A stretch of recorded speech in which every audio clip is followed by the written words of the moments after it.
790 News Radio WSGW and online WSGW.com. A mostly cloudy good morning to you. I hope your day is going well for you, wherever you might be. We're having ourselves a good day today here at Radio Center. Terry Henne along with Jonathan Dent. It looks as though sunshine is in the forecast, John. I'm looking for it. I keep looking up. But so is everybody else. Gray and cloudy. Good Lord, this is not November. And quite frankly, we've had end of February, first part of March weather. As far as temperatures go, quite a difference from what it was a year ago. We mentioned it yesterday. We had temperatures, on the 7th and 8th, the upcoming weekend.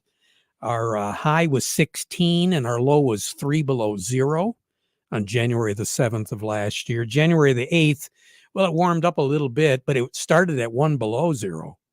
And then it got up to 31 at midnight on the 8th of January. And then things kind of didn't look all that bad then.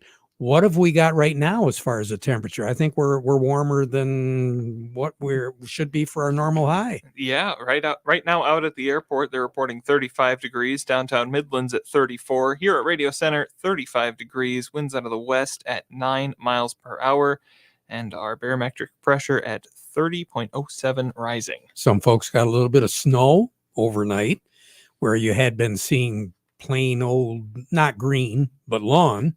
Yep. And now it was totally white covered a little bit earlier this morning. Some slick roads in a few spots as well, but we made it through, and it looks like we're probably going to peak out at right around 36 degrees for a high, 26 for a low tonight. So a little bit cooler than what we have been experiencing.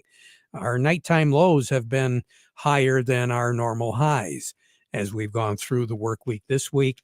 And it does appear as though after not much of a cool down, we're going to once again be relatively warm and definitely above average for this time of the year. And that's going to continue. Right now, it looks like at least through the 17th, 18th of the month. And out west, they're loving all the moisture. Well, not really. There's flooding out there. But the reservoirs are loving it right now, and it does appear as though things will continue to be quite wet over in that part of the continental United States. For us, we've been getting some much-needed moisture. The drought index is still moderate for us.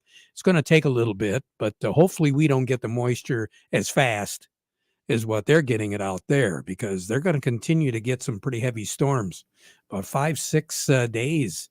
Another storm system is going to be moving through there. Yeah, that's something that I think has been significant about the rainfall that we've gotten over the past few days. Is it's just kind of been this slow, steady drizzle, which I've got to think is great for the crops and great for the soil moisture. But getting it all at once out west, man, couldn't be good. No, and it looks as though the Gulf Coast is going to continue to get a couple of systems moving through there. They're going to get some heavy downpours. They have had uncharacteristically wet weather down from Texas all the way over into northern Florida. Their temperatures haven't been all that bad. I mean, they should be warmer, but it looks as though the precipitation pattern has been very active down there, and they're actually borderline. Not drought, but just the other direction, much above average when it comes to moisture there. So, and they even had that hurricane in December. It's not unheard of, but it's very unusual to get weather like that. And there are going to be a couple disturbances that are going to be moving through the Gulf during the month of January that normally don't happen very often. So we'll just have to kind of keep an eye on all of that. But for right now, maybe a flurry or two here and there. That's going to be it. Mostly cloudy skies. It looks as though we'll see a little break in the cloud tonight. But the big story is going to be starting off the day tomorrow. We're going to have partly cloudy skies. Who knows? A sunrise? Unheard of. Wow. You know, we might see that. Temperatures aren't going to be quite as warm tomorrow as what they are today.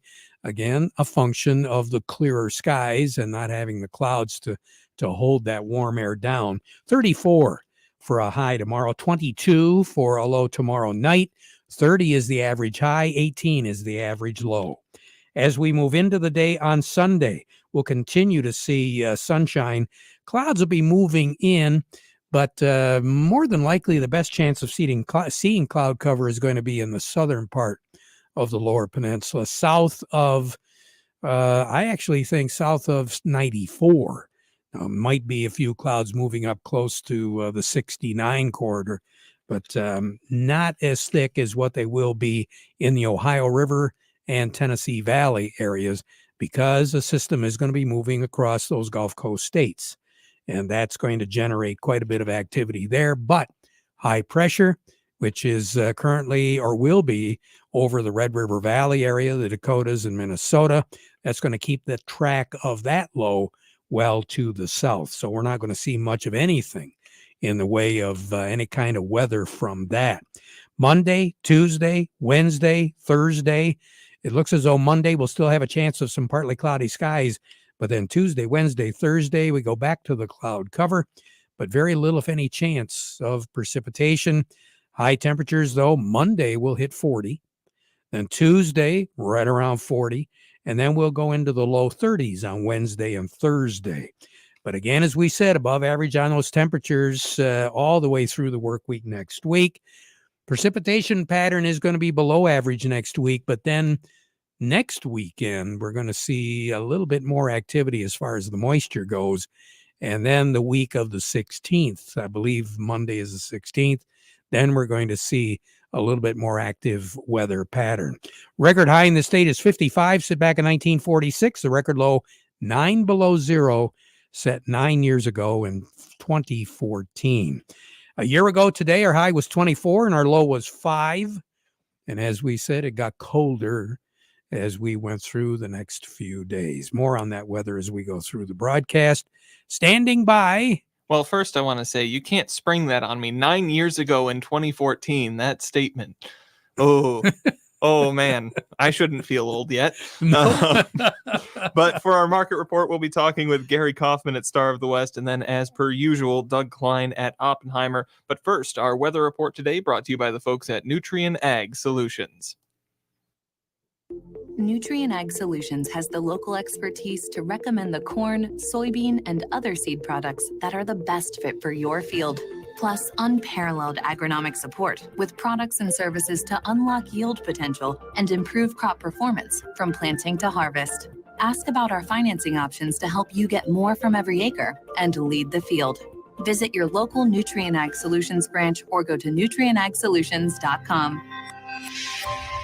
Say, do you want to unlock the secret to higher yields? If you're applying dry fertilizer, the key to better yield potential is Titan XC. Titan XC is a fertilizer biocatalyst that unlocks and releases the bound-up nutrients in granular fertilizer, promoting better root uptake and plant growth. Drive performance this season and beyond. Release more nutrition. Expect better results with Titan XC. For more information, visit lpi.ag/unlock or contact your Nutrien Ag Solutions crop consultant today. The Michigan Corn Growers Association wants to remind everybody that today is the last day you get a discounted price on early registration for the Great Lakes Crop Summit. So if you haven't signed up for it yet and you want to take advantage of that early registration, it's going to save you a few bucks. Just go online, go to the MichiganCropSummit.com or the Michigan Corn Growers, and the link will be on there so you can take advantage of that. That Crop Summit is going to be the last week of January over at Soaring Eagle Casino and Resort. Along with us right now, Gary Kaufman over at Star of the West. And Gary, hats off. You got a few positives here, and I was looking at the soybeans. About time we started kicking it there. Yeah, for sure, Terry. You got that right. I mean, we've had negatives ever since the market opened on Tuesday here this week. So, yeah, we're getting a little bit back, especially in the beans. Corn and wheat's up only about a penny, but I guess anything on the plus side we'll take at this point. So, boy, you got that right. Now, before we get to the markets and all that, kind of give us an idea of why the markets were so underperforming during the week, and what are we seeing today that would kind of turn that around a little bit? Well, I think, for the most part, it's some of the continuing market bearish factors and kind of remain the same. Outside market influence, like crude oil, equities, growing recession fears, potential continued rising interest rates, all kind of contributed to the commodity. Slow demand. Demand's been a big issue. Exports lacking, dollar being too high, are kind of the storylines that really put pressure on the markets here. And especially wheat, lower price Black Sea region exports continue to be the big one for the wheat arena. Ukraine, Russia has a huge wheat crop to market. And like I just mentioned, the value of the U.S. dollars is very strong. And so all those factors kind of weighed on the market here this week. So today, I think it's just maybe some technical supports.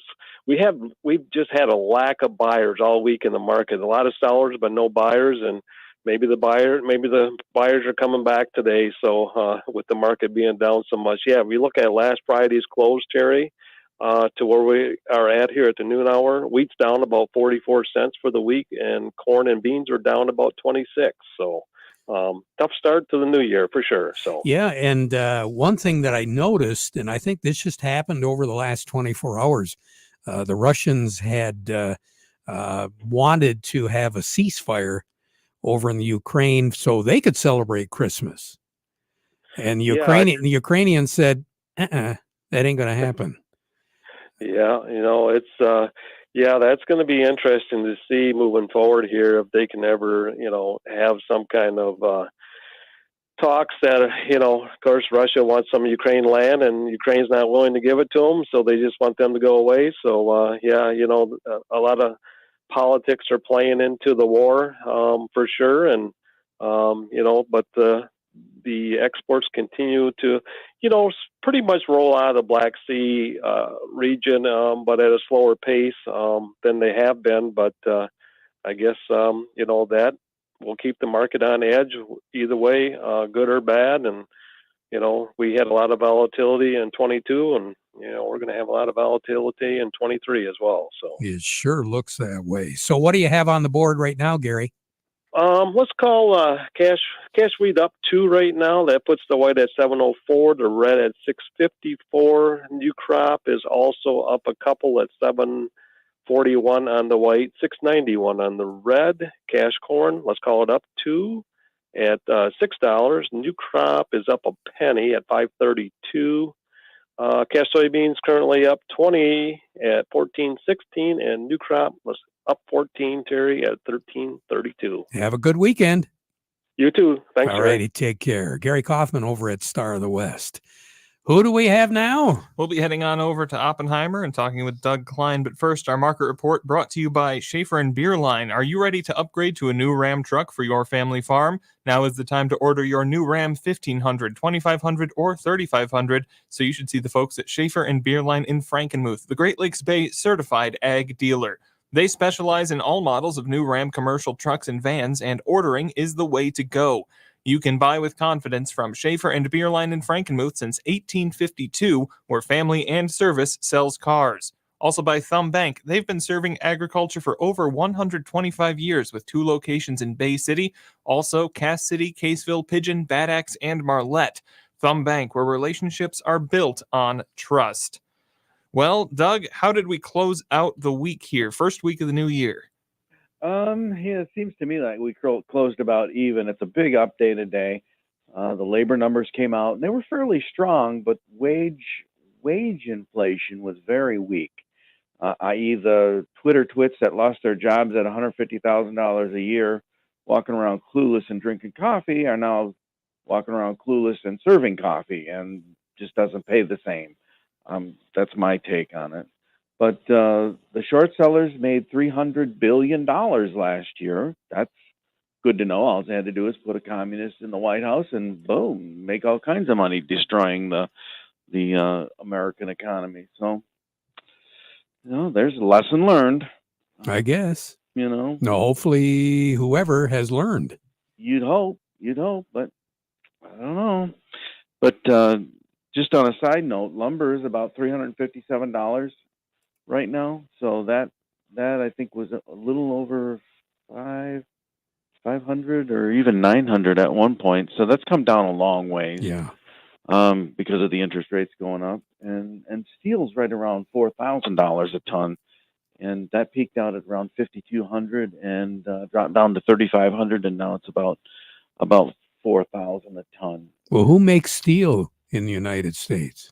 Who makes it? Yeah. Well, there's quite a few. Nucor is a big one, U.S. Steel, but a lot of it comes from China. Yeah, because I know the perception is that a lot of the steel industry here in the country is gone. Yeah, a lot of specialty steel here, a lot of your higher quality steel here. Just your grade rusty steel. I think that most of that comes from China. Okay.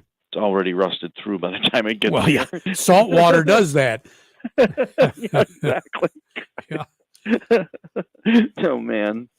So anyway, here's your numbers. The March corn is 654.5, up 1 3/4. The September corn is 607 3/4, up 1 1/2. March soybeans 1494, up 23 1/4. November soybeans 1397 1/4, up 14 3/4. March wheat is 748, and that's up 1 1/4. And July wheat 760.5, up 1 1/4. Crude oil getting a little bit of a bounce on the weaker dollar. So 74.68, up $1.01. Heating oil is 302.76, up 5.5 cents. Gasoline is 230. That's up 3.5 cents. And natural gas is 342. That's down a half a penny. That hit a new low yesterday, and that was just about a 18-month, 19-month low for natural gas. And who'd have thunk that? Given all the things that are going on in the world today, but it is what it is. Over to currencies, Canadian dollar, U.S. dollar buys 134.52 at the border. That's down 117 ticks. The dollar buys 132.32 yen. That's down 108 ticks. The euro's at 106.16. That's up 96 ticks. Dollar's at 104.15, down 88 ticks. Gold is at 18.65, up 24.40. Silver's 23.96, up 53.5 cents. Platinum's at 10.67.20. That's up $8.10. You have a great weekend, Doug. You too. Take care. Okay. Doug Klein over at Oppenheimer. Farm Service brought to you today by the folks at Lingle Equipment. They've got the Kubota L Series tractors. That's the #1 selling compact tractor in the United States for over 10 years. With that powerful Kubota diesel engine, ease of operation, and your choice of a Kubota gear or HST transmission. You're talking durable with the Kubota L Series. And the versatile Kubota BX Series. Subcompact tractor does it all. Switching attachments. It's simple. And a smooth hydrostatic transmission makes it easy for operation. Kubota BX Series, that's the #1 selling subcompact tractor in the United States for over 10 years. So check it out. The BX Series or the L Series available today at Lingle Equipment, 301 Sawyer Drive along I-75 at the M81 Caro exit just south of the Zilwaukee Bridge. Get a hold of Kim Weiss over there. You can give him a call at 989-754-7801 or email him at k.weiss@lingle1.com. On the line with us, John, we have... We're going to head over to talk to Stephanie Zelenko from AgriLiquid. Stephanie, good morning. Good morning. Hi, Stephanie. The New Year's treating you well so far? So far, it's been beautiful weather, so what more can we ask for? Yeah, plenty of rain, I'll tell you. Yeah. And warmer temperatures. My guess is the soil probably for the most part has been worked up nicely. Soil temperatures, though, are holding up quite high, aren't they? They are. And you can tell if you look at that wheat crop, it's starting to look a little bit green, that it's not dormant anymore. And so that's a sign that our soil temperatures are pretty good right now. So what should we be aware of? What should we be doing? What are you telling farmers right now? Well, this is a tough one because we're not used to this in Michigan, getting that greened up early. But I think we can just, hold off and let that wheat keep doing its thing because we're probably still going to get some cold temperatures between now and, official springtime. So, just let that wheat go. And then when we get cold, they'll go back dormant. And then when it wakes up again, say in March, then we can start managing those nitrogen applications. Yeah, managing those, that's always a key. Good time to be talking to you right now about that, Stephanie? Yep, if you don't have your nitrogen already locked in, now's the time to start making those plans. And then other nutrients can come along with those early applications. Sulfur is always a big one for that wheat crop, but even manganese and iron, those are two really responsive nutrients for a wheat crop. So those are all things that you can look at addressing as soon as we break dormancy officially and start producing that crop for the season. Okay. Stephanie, you take care. We'll talk to you again, all right? Thank you, you too. You bet. Stephanie Zelenko with AgriLiquid. Chuck Cervinsky over at Maple Hill joining us right now. Chuck, with this weather being the way it is, a lot of folks have, if they didn't prune last fall, then, forget about pruning in the spring. But now's a perfect time to be taking a look and maybe doing a little bit of that pruning. Yeah, especially what we call rejuvenation pruning on trees and shrubs that have gotten a little out of control last season. Doing it now is going to cost less stress on the trees and shrubs as they're dormant, and pruning right now doesn't stimulate growth like it does in the warm months. The only thing is you might want to refrain from pruning things like dogwood, magnolia, crabapple, and redbud trees as they flower in the spring. And pruning now is going to remove flower buds. But if you're not concerned about that, then go ahead and do these as well right now. That also holds true for any flowering shrubs that you may have that got out of control as well. Now, the best time to prune the flowering shrubs, is it right after they get done flowering, or what do you suggest? Pretty much, yeah. After they get done flowering is when you want to do it. Normally that's in May, sometimes June. If you do it now, you're really risking the chance of destroying those pretty flowers that you enjoy in the spring. Now, on the other hand, you've got a store that had been really full of merchandise. You sold a lot of it. Are you getting deliveries now for spring furniture and some of those things? Definitely. Furniture, statuary, garden accents, we're getting that stuff weekly right now. So even though we're still in January, we're thinking spring. And the way this weather's going, another week of this, and it's really going to start to turn the corner as far as interest in spring merchandise. Now, you still do have a little bit of merchandise available. My guess is you want to clear that out, right?